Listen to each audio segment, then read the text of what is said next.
I'm with my business partner, John Ballard, who will be at Commercial Property Masterclass Live with me, Ryan Stevens, and all the other guest speakers, 24th to 26th of May, not long now, helping us all learn what we need to know to go out and invest in commercial property to replace our income, free up our time, and make loads of money. Who doesn't want to do that? Commercial property is far easier than resi anyway.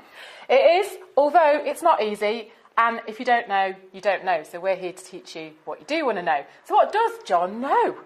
Nothing.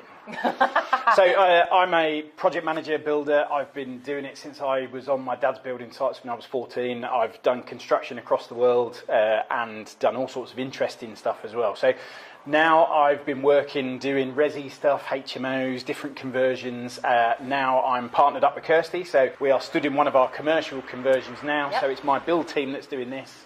I'm project managing this, and also I help out with some of Kirsty's mentees when they've got questions or they want to bounce a project off me. I jump on a Zoom and help them sort of ask the right questions, really, because you don't know what you don't know. Exactly. So John is going to deliver a few case studies at Commercial Property Masterclass Live just to bring to life exactly what he does on our commercial developments, because I more or less leave him to it and trust him. That's what he should be able to do. The business partner does the same with me. So what are some of the key differences between developing residential property that you used to develop on behalf of clients and our commercial developments? What's different about the focus? Well, there's a lot less to do in a commercial property from a construction point of view, which obviously helps your preparation time going out to tender. It helps the build time. Obviously, if you've got a lot of square meterage, you've got a large build time. But if you've got a small commercial property, well, you can get it done a lot quicker. There's a lot less regulations, because if anyone out there has done HMOs, you know that the regulations just go on for pages and pages. You've still got the normal building control regulations. You've still got the normal fire regulations, but I mean, it's going to end up like a shell like this. We're painting this and we've got fire exits, but apart from that, it's all in. So it's a lot easier to do the commercial rather than the residential. So yeah, planning times and all the rest of it is good. Yeah, so on this development, for example, we don't need planning permission to split it up. We're not changing the use. Less is more in terms of specification. Yep. So every time we bring some investors around and John says, yep, we're putting a WC in, that's it. Everyone goes, what? What do you mean? And I spoke to someone just this morning who was like, the reason I want to learn more about commercial is because I just cannot believe how little you have to do as an investor and developer. I think compared to everybody that we've brought round and showed, they were always gobsmacked when they're saying, oh, are you going to fit out the offices? Oh, are you putting all the dado trunk in? Are you going to put this, that? And we're going, nope, nope, nope. We've got a unit down the end, which is basically a wriggly tin roof, brick walls, and we're doing bugger all in there. We're going to put some new fuse board, a couple of sockets, some lights. There's a roller shutter door that we'll make sure there's power to. Paint it white. We've got a little toilet and a WC, and that's it. Some of the mentees that I've been chatting to with Kirsty or private clients, they always stack loads of stuff in, and it's more of a business decision, because the more money you put into a property, the more money you need out of it, and the market's only going to give you so much. So how do you maximise that profit after everything? So be careful what you put in, because a lot of people, they want to make it look lovely, but they kill their profit, and it only really comes to life a couple of years afterwards. So yeah, you need to really temper what you put in, which is what commercial does. It's a lot easier to do. Oh yeah, so remember, right, that no one's living here. They're working here and then they're going home, so you don't need to make it like a home, which a lot of residential investors naturally do. So we'll bash that out of you pretty quickly when you see the numbers. That's what normally helps. And so for our own numbers and our own projects, in the current market, we don't like the look of long-term, capital intensive, huge residential conversion projects, and we'd only ever do mixed use anyway. And we might do some more in the future. We never keep residential. We'll make homes, but we don't want to own them. But we will hold our commercial. So this building, for example, we brought a load of investors around, didn't we?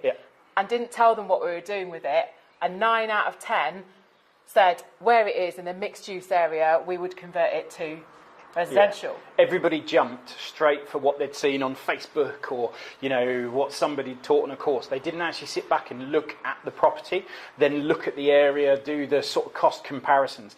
The main thing is it's a business strategy. You've got to have a business strategy. And, you know, I could be the best builder in the world, but unless we've set a business strategy for this building, in this area, in this postcode, in everything else, it doesn't mean anything. So the business strategy comes first. I mean, our next project, we had agents come round with us. We even potentially had a tenant come in and go, oh yeah, I want the ground floor. So that was before we'd done anything ready for tendering. And when I speak to Kirsty's mentees and help them out with a few different things, the biggest thing I would say is there's a lot of strategy that's missing. Like, people could do more if they figured out what they wanted to do. Because when I start pressing the flesh and asking those questions, saying, so what are you doing with the first floor? Oh, we might do this, we might do that. That's brilliant, but actually you're talking to a builder a bit too early. You need to pin that down first by understanding your market and where you go. Resi, well, you just need to look at the rental market or the sale market. That's dead easy. When you're doing commercial, it's a little bit more in depth, which is where her knowledge comes in. But yes, you need to understand the business strategy for the building before you can really do anything else. And I think that's the biggest thing that people miss.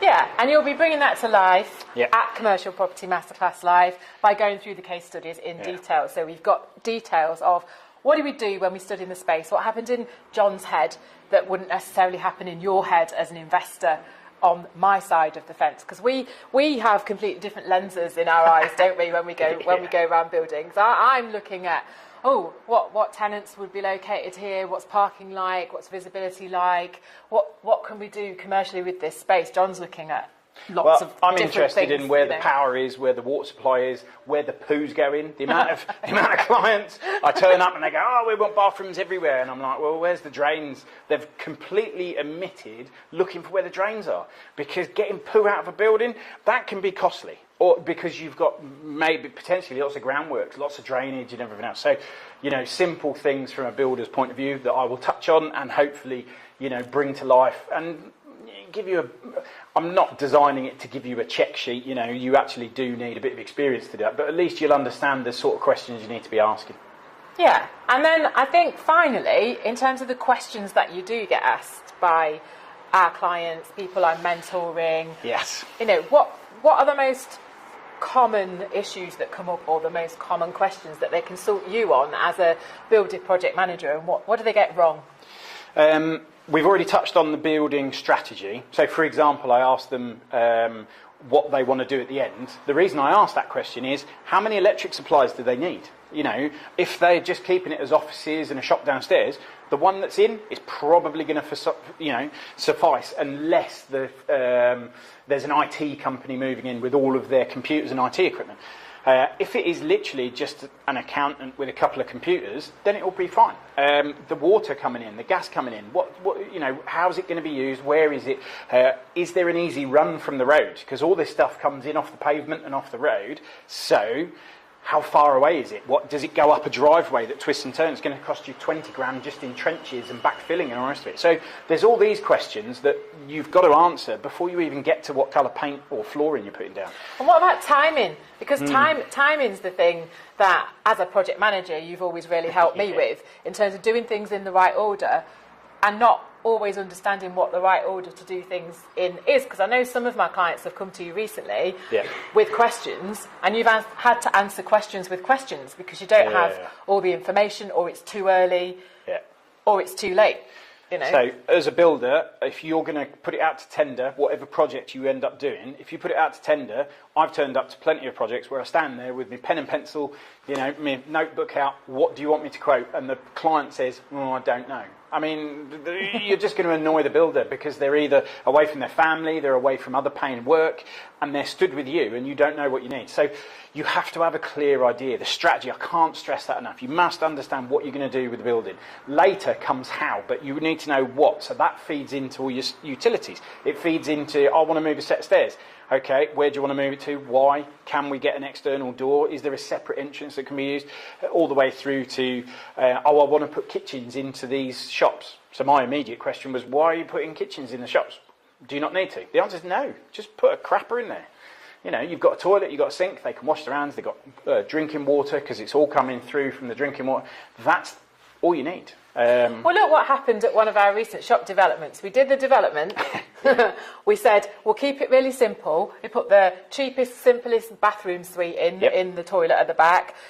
Good enough, laminate flooring, but just good enough. Yep. Painted the walls white, surface matted electrics, standard lighting. She came in and she took every single thing out and fitted her shop out the way she wanted it. And she even gave us back the light fittings, didn't she? Yeah, she just went, oh, I don't need these, and gave them all back. And it is good. It's a good point to make because I've had to take plastering trowels off of my plaster in the past because every time I turn round, he's doing another wall. I'm like, no, it's fine, it's fine. They're going to come in and put racking, shelving. You know, when that wall's not going to get seen, it just needs painted. It's fine.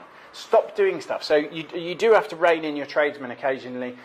You need to make sure that you've got a proper, robust schedule of works. I mean, people asking me to look at their schedule of works, that's really difficult if I've not seen the building. So if I haven't seen the building and I'm not totally au fait with what your strategy is, it's really hard for me to critique a schedule of works. I mean, you guys that have seen it, or with your architects, you're going to know more than I am. So there is a lot of times where I have, told people get rid of stuff, and they ask me a question, and I've got to come back to them with another question. And that's not me being evasive. It is just I need more information about the building. I need more information about what is it going to look like when it's finished. If you're going to properly market it, you need 3Ds, and you need to understand who your market is, so you can start hitting that early. So yeah, from a builder's point of view, project manager's point of view, the timing piece, the information piece, can't do anything without information. So that is key. Yeah, and I would say what I take from that will help all investors is that it isn't the case that you can just go to someone with a skill set with any property and you can immediately say, do this, don't do this, don't do that. You've got to learn this for yourself. You've got to ask the questions. And so if you've got loads of questions about commercial development, how do I do this? How do I do shorter timescale projects, less capital investment, keep it commercial, do less work? What are the things I need to know? John is going to be there all 3 days for you to pick his brain, ask him the questions, with me, obviously, but he knows a load of stuff that I don't know.